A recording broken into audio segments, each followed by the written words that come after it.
Somewhere around 5,000 years ago, something happened to the human world, not in one city, not in one valley, but across 3 continents at once. Cities that had stood for centuries went silent. Rivers that fed millions of people began to fail.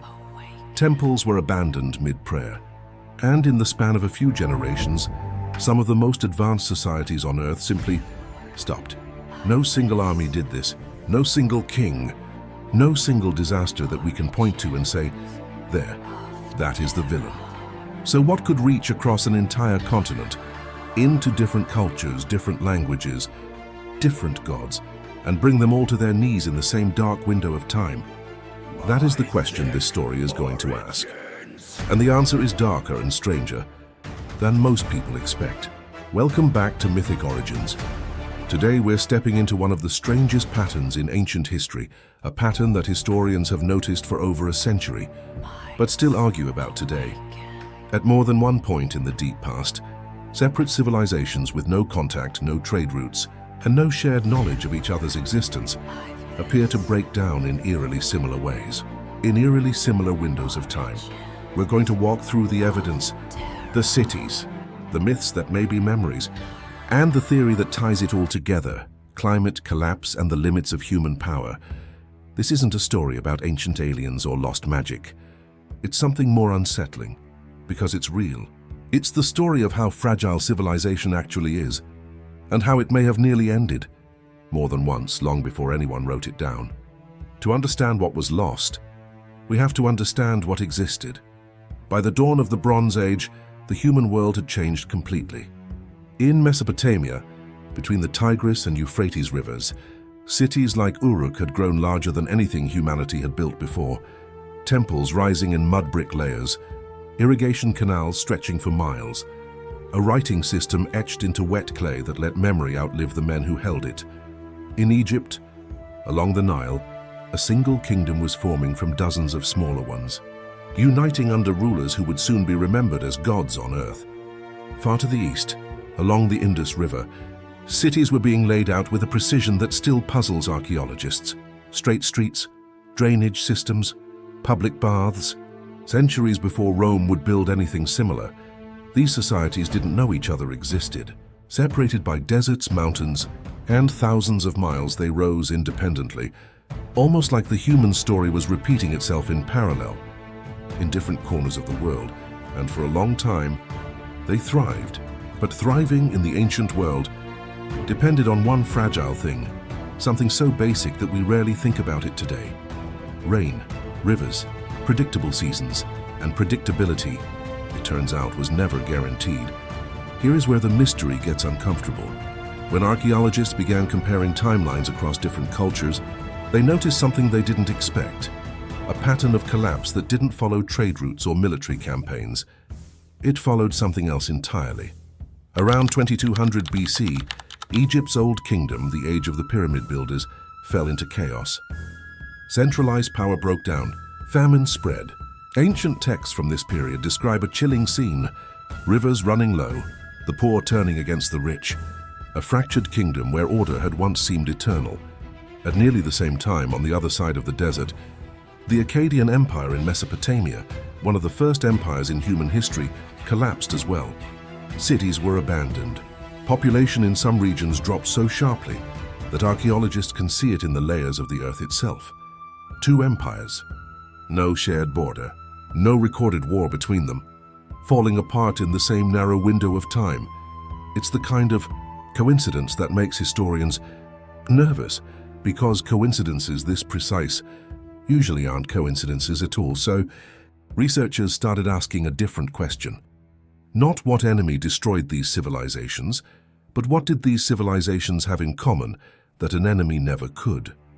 The proof, when it finally came, didn't come from a battlefield. It came from mud, ice, and trees. Scientists studying ancient lake beds in the Middle East found layers of pollen and sediment that tell a story no human author ever wrote, a record of plants that thrived, and then plants that vanished as the climate around them turned hostile. In ice cores pulled from glaciers thousands of miles away, tiny trapped bubbles of ancient air revealed sudden shifts in global temperature and rainfall patterns. dated to roughly the same centuries when these empires were failing, and in the growth rings of ancient trees in Anatolia, modern-day Turkey, scientists have found evidence of severe, multi-year droughts, precisely dated through tree ring science. This wasn't local bad luck. This was something larger.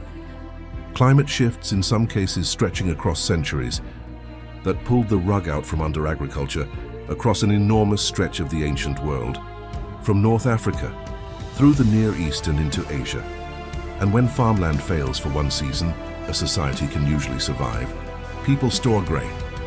They pray for next year, but when it fails for years, for an entire generation, there is no harvest left to wait for. And here is the part of the story that should genuinely unsettle you.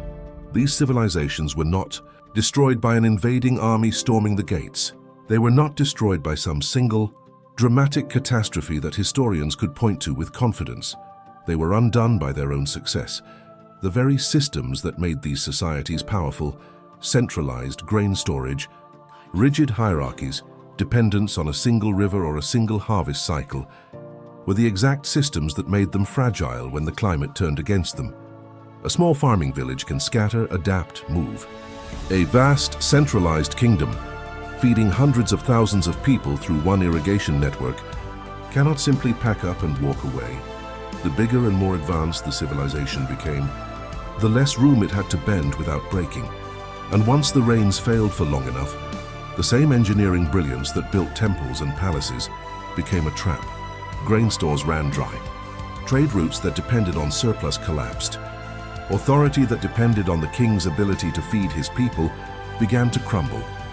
Because a king who cannot feed his city is, in the eyes of his people, no longer a king at all. Ancient texts hint at the horror of what came next. Records from this era in Egypt describe roads abandoned, the social order inverted, and a despair so total that scribes wrote as if the world itself were ending. It likely felt that way. Because in many real senses their world was. If this had happened only once, it might be dismissed as an unfortunate accident of history. But roughly 1,000 years later, in the era historians call the Late Bronze Age, something disturbingly similar happened again, on an even larger scale. This time, it wasn't two empires. It was nearly the entire interconnected world of the Eastern Mediterranean. The Hittite Empire, once a military superpower that had rivaled Egypt itself, vanished from history almost entirely. The Mycenaean Greeks, the world later mythologized in Homer's stories of Troy, saw their grand palace civilization burn and never recover. Egypt survived, but barely, racked by internal rebellion, invasion, and rival pharaohs fighting for a crown that was rapidly losing its meaning. Tree rings from this period again point to a brutal, multi-year drought. Pollen records again show crops failing across the region, and into this chaos came a mysterious people that ancient Egyptian texts simply called Sea Peoples, their true origins still debated by historians today, sweeping along the coastlines, sometimes as raiders, sometimes perhaps as refugees fleeing the very famine that was consuming everyone else. Were they invaders who finished off weakened kingdoms, or were they desperate people, displaced by the same climate disaster, washing up on the shores of empires that no longer had the strength to turn them away? Historians are still divided, and that division is the heart of the mystery, because it suggests the Sea Peoples weren't the cause of the collapse at all. They may have simply been its first survivors. Across nearly every culture caught in these dark windows of history, a strange thing happened in the stories that followed. People began telling tales of floods that swallowed the world, of golden ages that ended in ruin, of gods who grew angry with humanity and withdrew their favor, leaving the rains to fail and the rivers to run dry. We call these myths today. But many historians and folklorists now wonder whether they are something else entirely. Distorted memories, passed down for generations by people who had no writing left to record what truly happened. Only stories to explain why their world had ended and never fully returned. This is theory, not proven fact, but it's a compelling one. A flood myth might not describe an actual flood. It might describe the terror of watching the natural order, the thing every single person depended on to survive, simply break. If that's true, then the myths the world still tells today may be among the oldest historical records we have. Not of monsters, not of gods, but of climate catastrophe, remembered the only way a society without writing could remember anything, as a story passed from parent to child, warning them that the world can end because once it nearly did. It's tempting to look back at these collapses and feel a kind of distance, to think of them as ancient tragedies that have nothing to do with us. But the uncomfortable truth is that the very things which made these civilizations vulnerable, centralization, dependence on stable climate, complex systems that few people fully understood or controlled, are the same forces shaping the modern world. We are, in many ways, far more resilient than the Bronze Age kingdoms ever were. We have technology, global trade, and knowledge they could never have imagined. But we are also more interconnected than they ever were, which means a crisis in one place can now ripple into every other place, faster than ever before. The empires of 2200 BC and 1200 BC did not see their ending coming. They believed, as every great civilization believes, that their order was permanent, that their gods, their kings, and their rivers would simply continue, because they always had. They were wrong. Somewhere beneath the sand of the Near East, under temples that once felt eternal, there are still grain stores that were filled in hope and emptied in desperation, never refilled. There are palace walls blackened by fires that were never rebuilt. And there are silences, entire cities that simply stopped, mid-sentence in the long story of human civilization. We like to believe that history moves forward. That progress, once achieved, cannot be undone. The Bronze Age world believed that too, and for a while it was right. Until the rain stopped. If you want more stories from humanity's forgotten past, subscribe to Mythic Origins.